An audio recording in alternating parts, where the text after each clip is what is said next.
하나님 말씀 우리 함께 보시겠습니다. 구약 성경 이사야 41장 10절에서 20절의 말씀입니다. 한 절씩 보시도록 하겠습니다. 제가 먼저 읽겠습니다. 두려워하지 말라, 내가 너와 함께함이라. 놀라지 말라, 나는 내 하나님이 됨이라. 내가 너를 굳세게 하리라. 참으로 너를 도와주리라. 참으로 나의 의로운 오른손으로 너를 붙들리라. 보라, 내게 노하던 자들이 수치와 요구 당할 것이요, 너와 다투는 자들이 아무것도 같이 될 것이며 멸망할 것이라. 내가 찾아도 너와 싸우던 자들을 만나지 못할 것이요, 너를 치는 자들은 아무것도 아닌 것 같고 허무한 것 같이 되리니. 이는 나 여호와 너희 하나님이 내 오른손을 붙들고 내게 이르기를 두려워하지 말라, 내가 너를 도우리라 할 것임이니라. 버러지 같은 너 야곱아, 너희 이스라엘 사람들아, 두려워하지 말라. 나 여호와가 말하노니 내가 너를 도울 것이라. 내 구속자는 이스라엘의 거룩한 이인이라. 보라, 내가 너를 이가 날카로운 새 타작기로 삼으리니 내가 산들을 쳐서 부스러기를 만들 것이며 작은 산들을 겨같이 만들 것이라. 내가 그들을 까부른즉 바람이 그들을 날리겠고 회오리 바람이 그들을 흩어버릴 것이로되, 너는 여호와로 말미암아 즐거워하겠고 이스라엘의 거룩한 이로 말미암아 자랑하리라. 가련하고 가난한 자가 물을 구하되 물이 없어서 갈증으로 그들의 혀가 마를 때에 나 여호와가 그들에게 응답하겠고 나 내가 헐벗은 산에 강을 내며 골짜기 가운데에 샘이 나게 하며 광야가 못이 되게 하며 마른 땅이 샘 근원이 되게 할 것이며, 내가 광야에는 백향목과 식dim나무와 화석류와 들감람나무를 심고 사막에는 잣나무와 소나무와 황양목을 함께 같이 두리니 읽습니다. 무리가 보고 여호와의 손이 지으신 바요 이스라엘의 거룩한 이가 이것을 창조하신 바인 줄을 알며 함께 헤아리며 깨달으리라. 아멘. 네, 우리 인생을 늪으로 비유할 수 있다면 두려움이라는 이름을 가진 늪으로 불러야 되지 않을까 생각해 보게 됩니다. 한번 발을 들이면 헤어나오기가 어렵고 발버둥을 치면 칠수록 더 깊은 절망 속에 빨려 들어가는 것이 영락없는 늪과 같기 때문입니다. 그 늪에 빠지면 어디가 끝인지, 어떻게 빠져나갈 수 있을 것인지 알 수가 없는 막막함만 있습니다. 이 막막함이라는 거대한 장벽 앞에 서게 되면 나라고 하는 존재가 얼마나 작고 허무하고 보잘것없는지를 깨닫게 되는 것입니다.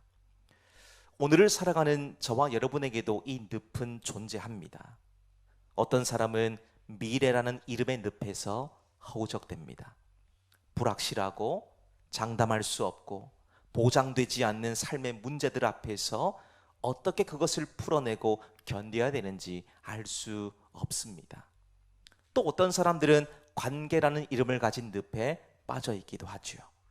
사람들에게 받은 상처, 배신감, 공허함들, 이런 것에 얽히고 설키다 보니까 숨 쉬는 것조차 버겁고 힘겨운 삶을 살기도 합니다.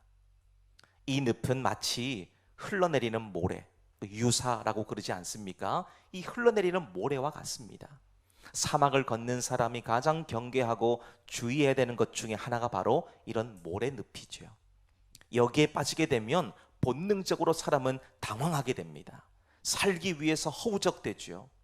팔다리를 휘저으면서 어떻게든 빠져나가 보기 위해서 몸부림을 칩니다. 근데 역설적이게도 발버둥을 치면 칠수록 몸은 더 빨리, 더 깊이 가라앉습니다. 그럼 어떻게 하는 것이 살 수 있는 가능성이 높을까요? 움직임을 최소화하는 것이죠.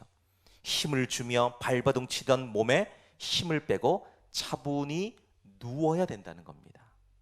그러면 몸이 떠오르게 되고 좀 더 나아가서 누군가 던져주는 밧줄을 잡을 기회가 생길 수 있다는 것입니다. 두려움도 이와 똑같습니다. 우리는 얼마나 많은 두려움들이 있는지 몰라요. 재정적으로 압박을 받고 가정 경제가 휘청거려 보십시오. 저절로 두려움이 생기는 거예요.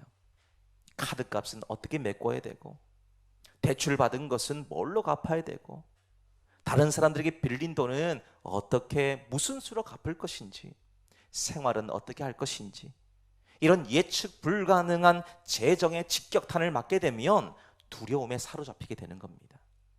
그러다 보면 더 많은 돈을 벌기 위해서 밤낮으로 자기를 혹사시키며 허우적대죠.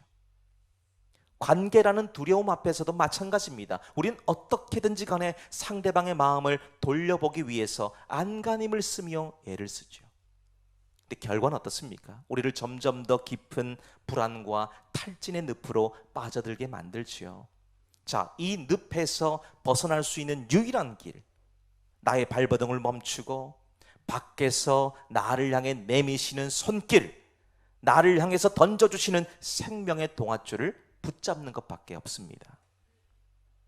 오늘 본문에서 보여주고 있는 이스라엘 백성들이 바로 이런 두려움의 늪 한가운데에 있었다는 것이죠. 나라가 망했습니다. 성전은 다 불타버렸어요. 가진 것도 전부 다 빼앗겨버린 채 바벨론의 포로로 살고 있습니다. 그들이 겪고 있는 현실을 보십시오. 절망적이에요. 어디도 희망이라는 단어를 찾아볼 수 없습니다. 마치 늪에 빠져서 아무것도 할 수 없는 사람처럼 무기력하죠. 그러면서 그들은 입으로 늘 이런 말을 합니다. 하나님은 우리를 버렸어. 우린 여기서 끝이야. 끝이 보이지 않고 현실이 너무도 캄캄했기 때문입니다. 자, 그런데 그 생각은 자기들만의 생각이었다는 것을 절망의 늪 한가운데 있는 이들을 향한 하나님의 외침을 보면서 우리는 알 수가 있죠. 하나님께서는 사람들에게 뭐라 말씀합니까? 더 힘껏 발버둥 쳐. 그래야 빠져나올 수 있어. 그 말씀하지 않으십니다. 오히려 모든 허우적거림을 멈추게 하는 강력하고도 따뜻한 음성을 들려주십니다. 두려워하지 말고 놀라지 말라 말씀하시죠. 오늘 상황과 환경은 다르고 겪고 있는 문제는 다릅니다마는 2500년 전 그때나 오늘이나 변함없는 하나님은 우리에게 늘 똑같이 말씀하십니다. 두려워하지 말고 놀라지 말아라 말씀하시죠. 오늘 우리는 우리를 두려움의 늪에서 건져주시는 구원의 손길을 바라보시면서 여기서 벗어나기 위한 하나님 사랑의 처방을 살펴볼 수 있게 되시기를 바랍니다. 자, 우리 그렇다면 본문의 말씀으로 좀 돌아가겠는데요. 10절에서 13절의 말씀입니다. 우리 함께 우리의 목소리로 읽겠습니다. 시작. 두려워하지 말라. 내가 너와 함께 함이라. 놀라지 말라. 나는 내 하나님이 됨이라. 내가 너를 굳세게 하리라. 참으로 너를 도와주리라. 참으로 나의 의로운 오른손으로 너를 붙들리라. 보라, 내게 노하던 자들이 수치와 욕을 당할 것이요 너와 다투는 자들이 아무것도 아닌 것 같이 될 것이며 멸망할 것이라. 내가 찾아도 너와 싸우던 자들을 만나지 못할 것이요 너를 치는 자들은 아무것도 아닌 것 같고 허무한 것 같이 되리니 이는 나 여호와 너희 하나님이 내 오른손을 붙들고 내게 이르기를 두려워하지 말라. 내가 너를 도우리라 할 것임이니라. 아멘. 자, 이 두려움의 늪에서 벗어나기 위한 하나님 사랑의 처방 첫 번째를 보십시오. 하나님의 약속을 붙잡으라 말씀하고 계십니다. 여러분, 우리 두려움은 어디서부터 시작이 될까요? 어디서부터 시작될까요?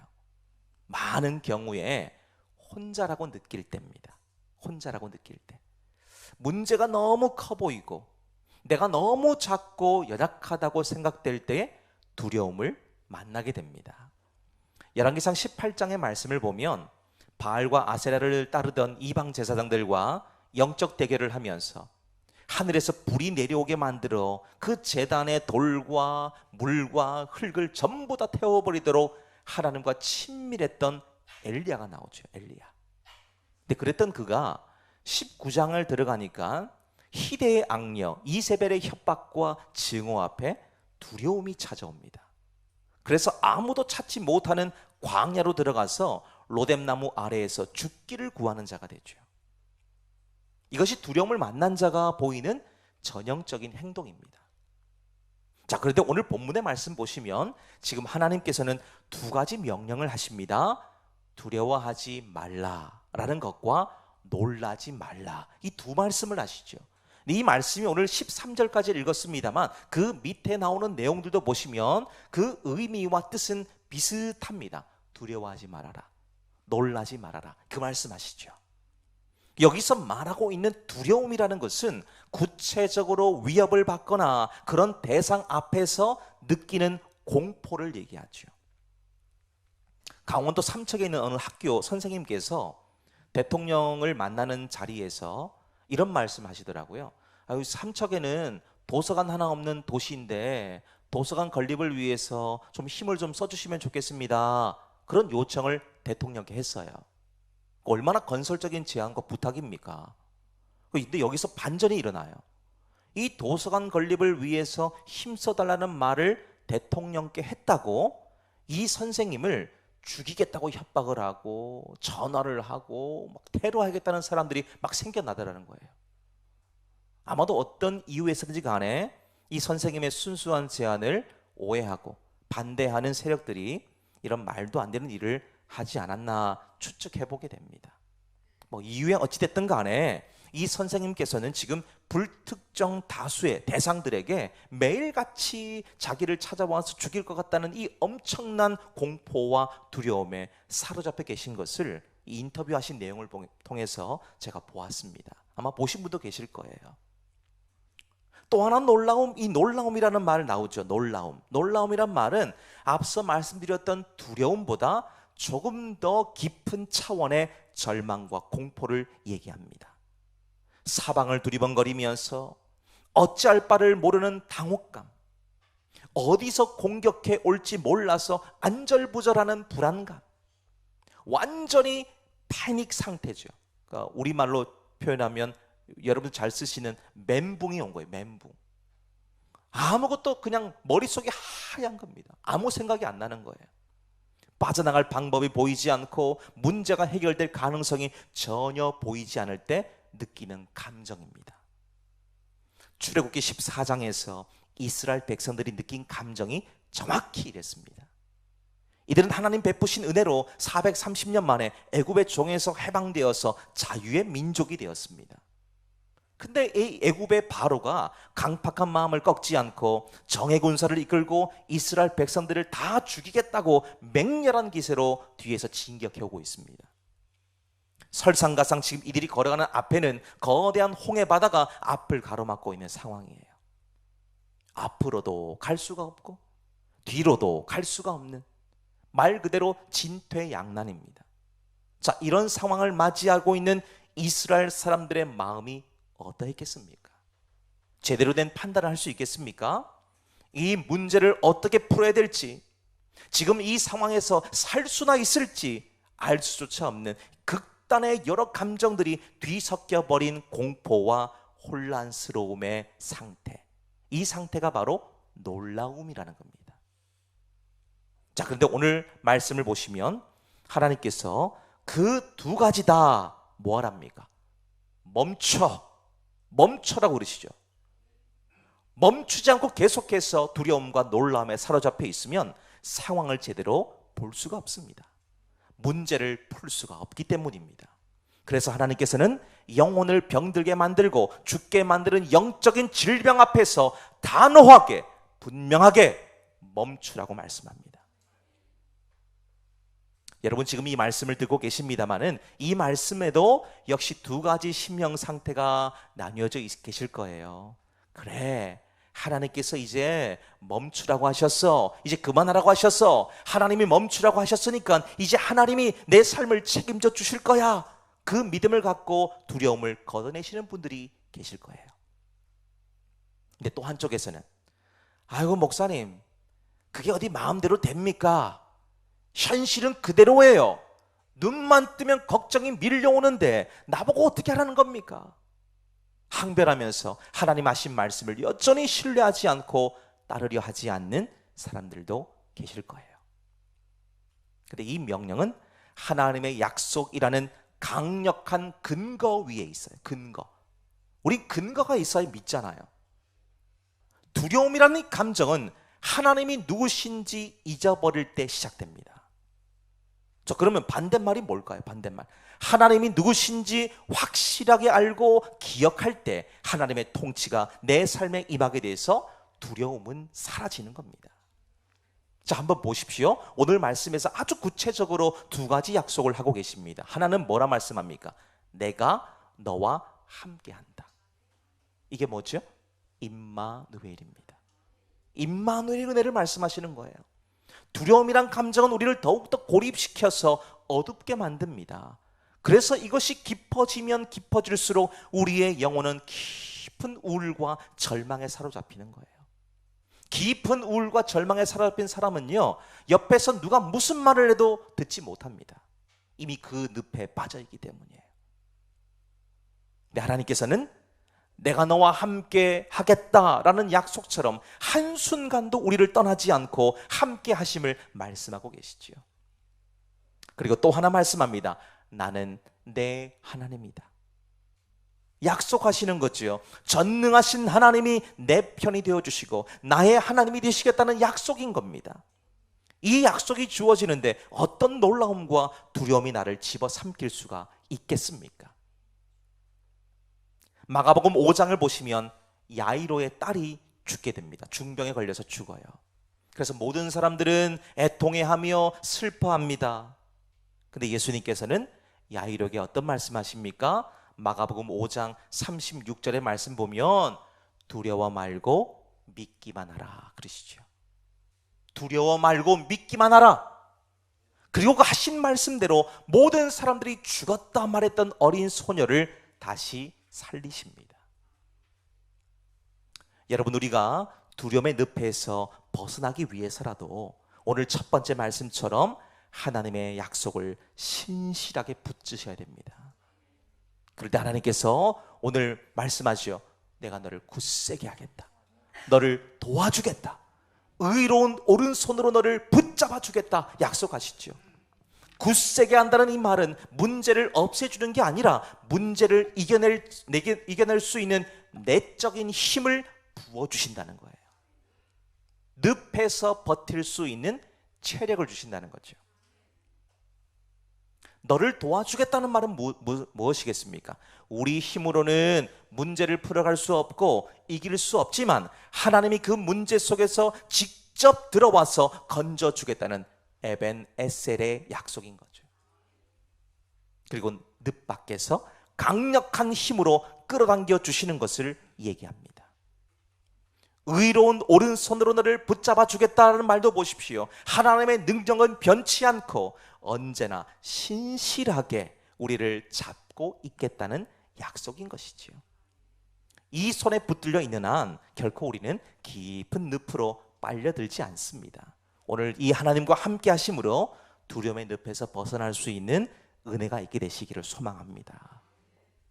그럼 두 번째 보실까요? 우리 14절에서 16절의 말씀입니다. 함께 읽겠습니다. 시작. 버러지 같은 너 야곱아, 너희 이스라엘 사람들아, 두려워하지 말라. 나 여호와가 말하노니 내가 너를 도울 것이라. 내 구속자는 이스라엘의 거룩한 이인이라. 보라, 내가 너를 이가 날카로운 새 타작기로 삼으리니 내가 산들을 쳐서 부스러기를 만들 것이며 작은 산들을 겨같이 만들 것이라. 내가 그들을 까부른즉 바람이 그들을 날리겠고 회오리 바람이 그들을 흩어버릴 것이로되 너는 여호와로 말미암아 즐거워하겠고 이스라엘의 거룩한 이로 말미암아 자랑하리라. 아멘. 자, 두 번째 보십시오. 두 번째, 우리가 이 깊은 늪에서 벗어날 수 있는 하나님의 처방을 보십시오. 하나님 안에서 나의 정체성을 바꾸는 것입니다. 자, 14절, 오늘 읽으셨던 14절 말씀을 새 번역 성경으로 보니까요 이렇게 번역해 놓았더라고요. 너 지렁이 같은 야곱아, 벌레 같은 이스라엘아, 두려워하지 말아라. 주님께서 말씀하시기를 내가 너를 돕겠다. 나 이스라엘의 거룩한 하나님이 너를 속량한다고 하셨다. 이렇게 번역해 놓았어요. 자, 여기서 보시다시피 지금 연약함의 극치를 보여주는 두 생물을 지금 인용하죠. 지렁이와 벌레. 여기서 벌레라는 말을 원어를 찾아보니까 구더기입니다. 구더기. 그러니까 지렁이와 구더기예요. 지금 이 같은 표현을 쓰신 것은 이스라엘의 현 상태를 적나라하게 드러내신 것이죠. 자, 이 두 생물을 한번 보세요. 지렁이와 구더기요. 너무도 힘이 없고 보잘것없습니다. 누구든지 쉽게 밟아 죽일 수 있는 연약한 존재입니다. 지렁이 무서워하는 사람 있으세요? 구더기 무서워하는 사람 있습니까? 생긴 게 그냥 요상스럽고 징그럽게 생겨서 피할 뿐이지 지렁이와 구덩이가 무서워서 기절을 하거나 도망치는 사람 아무도 없어요. 근데 지금 왜 이런 연약하고 무능함의 대명사인 지렁이와 구더기라는 두 생물을 얘기하고 있을까라는 것이죠. 두려움이라는 늪에 오랫동안 빠져 있으면 우리도 이 벌레들처럼 무능과 약함으로 가득하게 된다는 것을 교훈하기 위함입니다. 나는 안 돼. 가능성이 없어. 너무 나는 약해. 나는 실패했어. 지금껏 한 번도 성공한 적이 없어. 누구도 나를 알아주지 않아. 그렇게 얘기한다는 것이죠. 두려움에 사로잡혀 있는 사람의 입술에 늘 습관처럼 붙어있는 언어들입니다. 여러분들의 언어를 다시 한번 잘 살펴보시게 되기 바랍니다. 지금 내 입술에는 어떤 고백이 많이 나오는지 습관적으로 나오는 말이 있어요. 이걸 여러분들이 잘 발견하셔야 우리의 언어가 달라지고 우리의 삶이 달라지는 겁니다. 스스로를 마치 지렁이와 구더기 같이 여기면서 아무것도 할 수 없고 누구도 나를 도와주지 않는다는 말만 잔뜩 늘어놓는 거예요. 그런데 오늘 하나님께서 완전한 역전의 은혜를 말씀하고 계시지요. 그러면서 다시 한번 두려워하지 말아라 말씀합니다. 그러면서 한마디 더 하시죠. 너는 지렁이나 구더기가 아니야. 내가 너를 그 깊은 구렁텅이에서 건져줄 수 있는 유일한 존재야. 그러니까 너는 나를 믿어야 돼 말씀하시는 거예요. 이 표현을 오늘 14절 하반절에 보시면 너의 구속자라는 말 쓰죠. 너의 구속자. 룻기에서 등장하는 보아스라는 존재가 룻과 나오미의 기업 물을 자가 되어줄 때 사용되던 이 표현입니다. 고엘이라 그래요. 고엘. 이 고엘이란 제도는요, 고대 이스라엘 사회에서만 존재하던 아주 독특하고 특별한 제도입니다. 친족 가운데 빚 때문에 종으로 팔려가거나 갖고 있던 땅을 다 빼앗겼을 때에 대신 값을 치르고 그 가문의 모든 걸 다 회복시켜 줄 의무와 권리를 가진 가장 가까운 보호자, 그 사람을 부를 때 고엘이라 불러요. 자, 근데 지금 이 표현이 누구에게 쓰여졌습니까? 하나님께 쓰였다는 거예요. 하나님께. 하나님이 우리의 고엘이 되어주시겠다 말씀하고 있는 겁니다. 우리가 지렁이나 구더기 같이 미약하고 무가치한 존재입니다마는 나를 가장 소중한 가족으로 여기신다는 거예요. 나의 모든 빚을 대신 갚아주신다는 거죠. 이 빚이 뭡니까? 내 죄예요. 내 죄인 겁니다. 내 죄를 대신 갚아주시죠. 뭘로요? 십자가로요. 그리고 잃어버린 모든 것을 회복해 만들어서 다시 하나님의 자녀된 신분과 영광을 누리게 만들겠다. 가장 강력한 사랑의 선포인 겁니다. 그리고 그걸로 그치지 않고요, 하나님은 아예 우리의 존재 자체를 바꾸십니다. 15절을 보세요. 15절 보니까 구더기 같고 지렁이 같은 우리를 뭘로 바꾸십니까? 날카로운 새 타작기로 바꾸겠다. 이야, 기가 막힌 말씀 아닙니까? 역전도 이런 역전이 어디 있습니까? 밟히면 꿈틀대거나 죽어버리거나 햇볕에 뜨면 말라 비틀어져 버리는 연약한 지렁이, 그 지렁이가 이제는 거대한 산과 언덕을 쳐서 가루로 만들어버리는 날카로운 타작기가 되게 될 것이라는 놀라운 역사를 말씀하고 계시죠. 누가 이렇게 한다는 겁니까? 누가 이렇게 해요? 15절 말씀 보세요. 제일 앞에 뭐가 붙어 있어요? 내가 너를, 그러죠. 내가 너를.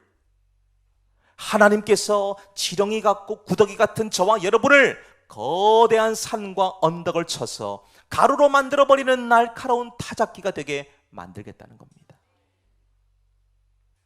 여러분 앞을 가로막고 나를 숨쉬지 못하게 만드는 문제 앞에서 우리 늘 습관처럼 두려워했고 무서워했지 않습니까? 누가 나의 이 고통을 알까 말하면서 얼마나 오랜 시간 고뇌하며 절망했습니까? 근데 오늘 말씀을 보십시오. 결코 여러분은 혼자가 아닙니다. 혼자가 아니에요. 전능하신 창조주 하나님께서 저와 여러분에게 역전의 은혜를 베풀어 주지 않으십니까? 나는 지렁이 같고 구더기 같아. 그래서 아무 쓸모도 없고 나 같은 존재가 살아서 뭐 하겠어? 내가 이 세상 떠나간다고 해도 누구 하나 슬퍼할 사람 없어. 그런 생각 하지 마시길 바라요. 하나님이 나의 보호자가 되신다.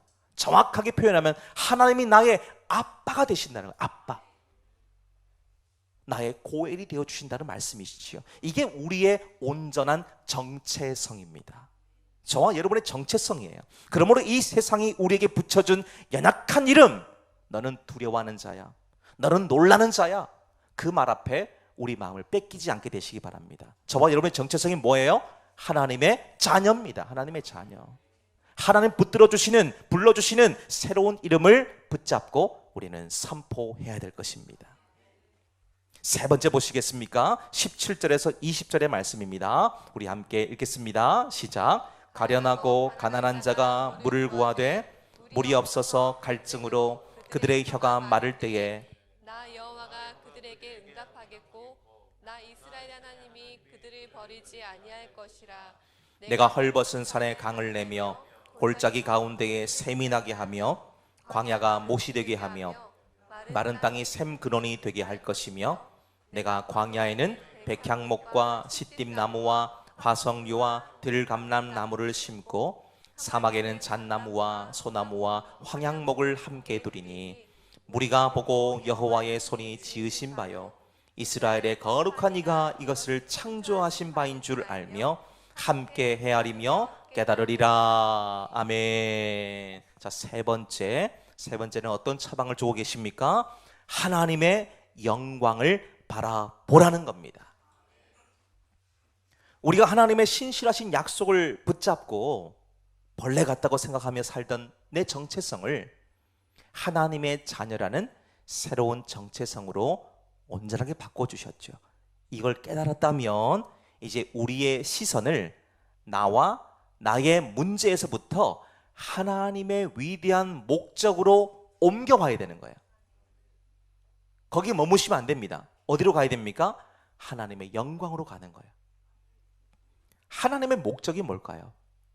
하나님의 영광입니다. 자, 그걸 잘 보여주고 있는 장면이 17절에 기록되어 있는데요. 인간이 마주할 수 있는 가장 극한의 절망을 두 가지로 그려내고 있죠. 바로 가련한 자, 가난한 자, 두 단어가 나옵니다. 비슷한 것 같은데 좀 다릅니다. 가련한 자와 가난한 자, 이 두 상황은 단순히 물질적인 빈곤을 넘어서서 억압받고 고통당하며 스스로를 구원할 수 있는 힘이 전혀 없는 완전히 무력한 상태 그 자체입니다. 지금 가련하고 가난한 상황에 있는 자들이 애타게 찾고 있는 게 있죠. 뭘 찾고 있습니까? 물을 찾아요. 물을. 근데 물이 없어요. 물이 없습니다. 마실 물이 없으니까 상태가 어떻게 됩니까? 혀가 입 천장에 달라붙어서 말라 비틀어져 가는 거예요. 죽음 직전의 상태입니다. 얼마 전에 강원도 강릉에 비가 오지 않았잖아요. 그 바람에 저장해 두었던 물도 다 고갈이 되어져 버리고 저수지도 다 말라버려서 강릉 시민분들이 얼마나 큰 곤욕과 고통을 겪으셨습니까? 근데 어떤 분이 인터뷰하는 내용을 보니까요, 저수지가 바닥을 드러내고 비도 오지 않고 마실 물도 절대적으로 부족하다 보니까는 두렵다라는 말씀하시더라고요. 두렵다. 인간의 생존의 가장 근원적인 필요를 꼽으라고 한다면 물 아니겠습니까? 물이 없으면 아무것도 안 되는 거예요. 그래서 물은 생명과 직결됩니다. 그런 의미에서 오늘 본문의 말씀 다시 보세요. 사람들의 두려움은 물을 찾아 헤맵니다. 근데 물을 찾을 수도 없어요. 마실 것도 없답니다. 인간 실존의 문제를 만난 거예요. 근데 이제 하나님께서 하시는 말씀 보세요. 내가 그들에게 응답하겠고 내가 그들을 버리지 않을 것이다 라고 말씀하시죠. 하나님께서는 물이 없어서 탈수 상태가 되어서 그냥 무기력하게 죽음을 기다리고 있는 우리 영혼의 생수가 되어주시죠. 생수. 두려움 앞에서 그 무엇도 할 수가 없고 그냥 무기력하게 지쳐 쓰러져 기도할 힘조차 사라져버린 메마른 영혼의 단비가 되어주신다는 겁니다. 그러니까 강릉에 비가 오니까 어떻게 됐습니까? 말라버리던 저수지에 다시 물이 찹니다. 그 물을 보니까 사람들이 얼마나 기뻐하던지요. 비가 오니까 메마른 땅에 나가서 그 곡식을 갈아엎으면서도 그 물기를 내면서도 비를 맞으면서도 기뻐하는 거예요. 기뻐하는 거. 야, 비 온다, 비 온다. 여러분, 상상을 초월하는 창조적 역전을 지금 하나님 말씀하고 계시지 않습니까? 목이 말라 타들어가는 그 혀를 한번 적셔주는 것으로 그치지 않습니다. 오늘 말씀 보십시오. 산에다가 강을 내신대요. 골짜기에 샘을 내신대요. 광야를 호수로 바꾸신대요. 마른 땅에서 물이 솟아나게 하시겠다. 그 말씀하시죠. 여러분, 이게 뭘 우리에게 가르쳐 줄까요? 하나님께서 저와 여러분 앞에 놓여진 두려움을 가져다 주는 본질적인 문제를 그저 한 번 해결해 주고 끝내지 않는다는 겁니다. 우리를 두렵게 만들고 무기력하게 만드는 죽음의 늪을 완전히 바꾸셔서 생명샘으로 충만한 에덴이 되게 하신다는 겁니다. 아무것도 존재하지 않고 그저 척박하고 황량한 밖에 없는 그 광야에서 하늘에서부터 만나를 내리게 하시죠. 반석에서 샘물이 터져 나오게 하시는 겁니다. 자, 하나님 왜 그렇게 하실까요? 왜 이토록 불가능하고 상상을 초월하는 기적을 행하시겠습니까? 그 이유가 20절에 기록되어 있습니다. 자, 20절 말씀 다시 보십시오. 무리가 보고 여호와의 손이 지으신 바요 이스라엘의 거룩한 이가 이것을 창조하신 바인 줄 알며 함께 헤아리며 깨달으리라 말씀하죠. 이걸 또 다른 성경 세번역 성경으로 보니까요 이렇게 번역해 놓았어요. 사람들이 이것을 보고 주님께서 이 일을 몸소 하셨다는 것을 알게 될 것이다. 이스라엘의 거룩하신 하나님께서 이것을 창조하셨다는 것을 깨닫게 될 것이다 라고 얘기하고 있어요. 우리를 두려움의 늪에서 건져내시는 하나님의 궁극적인 목적이 뭡니까? 단순히 우리의 평안과 행복을 넘어서는 거죠. 그 목적은 바로 하나님 자신의 영광을 드러내는 겁니다. 나 죽은 신 아니야? 나 죽지 않았어? 내가 너와 함께 있어. 내가 너의 모든 부족함을 다 알고 있어. 물이 없어? 내가 물을 줄게. 먹을 것 없어? 내가 먹을 것 줄게. 그 말씀 아닙니까? 하나님 영광을 드러내는 거예요. 지렁이 같은 내가 변화되고 사막 같던 내 인생이 옥토로 변하는 것을 통해서 온 세상이 나를 바라보면서 얘기하는 거예요. 하나님의 손이 하셨다. 하나님의 손이. 저 사람 보니까 하나님 정말 계시는구나. 저 사람 보니까 정말 신앙생활을 할 만하구나. 그 고백을 하게 만드시기 위함이지요. 자, 그렇기 때문에 우리의 구원은 하나님의 위대하심을 증거하는 살아있는 간증이 되는 겁니다. 그래서 더 이상 두려움과 고난은요 저주가 아닙니다. 찬송 중에서도 복음서가 중에서도 왜 나만 겪는 고난이냐고, 왜 나만 겪는 고난이냐고. 아니에요 여러분. 여러분만 겪는 게 아닙니다. 전부 다 겪어요. 전부 다. 나 혼자인 것 같아. 아니에요. 혼자 아닙니다. 혼자 아니에요. 더 이상 두려움과 고난은 저주가 아닙니다. 하나님의 영광이 가장 빛나게 드러날 현장이라는 거예요. 우리 이미 그걸 제 입으로 굳이 말씀드리지 않아도 다니엘 기도회를 통해서 우리 보고 계시지 않습니까? 하나님이 한 사람 한 사람을 어떻게 들어쓰시는지, 하나님이 그 한 상황 한 상황들을 어떻게 역전시키시는지 우리 보고 계시지 않습니까? 그러니까 계속 강조드립니다마는 간증에 집중하지 마시고 하나님이 어떻게 상황들을 만들어 가시는지 이걸 보시라는 거예요.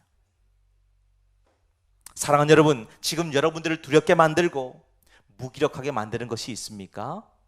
그게 무엇이든지 간에 우리는 그 늪에 빠져서 죽을 날만 기다리고 있는 사람처럼 살아서는 안 된다는 겁니다.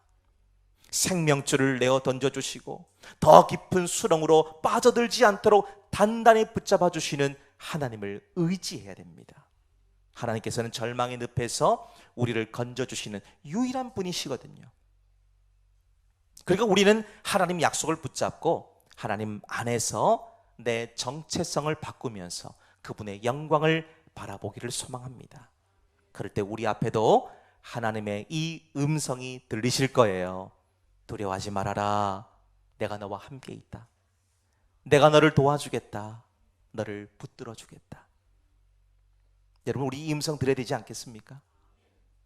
이 약속이 오늘 저와 여러분의 머리부터 발끝까지 새겨져서 하나님을 온몸으로 증거하며 자랑하는 간증의 주인공이 다 되시기를 주님의 이름으로 축복합니다.